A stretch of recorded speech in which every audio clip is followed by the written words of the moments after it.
Hello hi மக்களே, எல்லாத்துக்கும் வணக்கம். நம்ம இன்றைக்கி என்ன பார்க்க போகிறோன்னா, மேகியில் மஷ்ரூம் பாஸ்தா தான் பார்க்க போகிறோம். மஷ்ரூம் பென்னி பாஸ்தான்னு சொல்லிட்டு இதுக்கு பார்த்திங்கன்னா வெங்காயம் நல்லா கட் பண்ணி போட்டு, அதுக்கப்புறமா எக்ஸு உங்களுக்கு எவ்வளோ முட்டை வேணுமோ அதில் நல்லா போட்டு வணக்கிக்கலாம். வணக்கிட்டு எக்கு போட்டால் கொஞ்சம் ஃப்ளேவர் நல்லாயிருக்கும் அப்படின்னு சொல்லிட்டு போட்டிருந்தேன் மக்களே. நல்லா போட்டு எக் நல்லா போட்டு ஃப்ரை பண்ணிட்டு அந்த பாஸ்தா எடுத்து வச்சுருக்கேன். அது கூட எக்ஸ்ட்ரா பாஸ்தா பேக்கெட் ஒன்று இருந்துச்சா, அதையும் என்ன பண்ணேன்னா அது கூடயே நார்மலாக ஒயிட் பாஸ்தா இருக்கும்ல, அது கூட அதையும் கொஞ்சம் வேக வச்சிட்டேன்.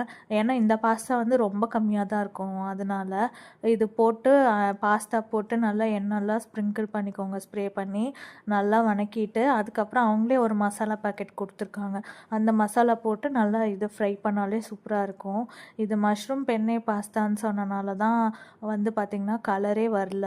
நார்மலாக அந்த மசாலா பாஸ்தானா நல்லா ஃப்ளேவரோட சூப்பராக இருந்துச்சு. இது முட்டை போட்டனால அந்த ஃப்ளேவர் மட்டும்தான் இதாக இருந்துச்சு மக்களே. அதுலேயே மசாலா கொடுத்துருப்பாங்க. அந்த மசாலா போட்டு நம்ம நல்லா போட்டு மிக்ஸ் பண்ணாலே முடிஞ்சு மக்களே. இதுதான் ஸ்பெஷல் இன்றைக்கி நைட்டு. நீங்களும் ட்ரை பண்ணி பாருங்கள். Thank you all.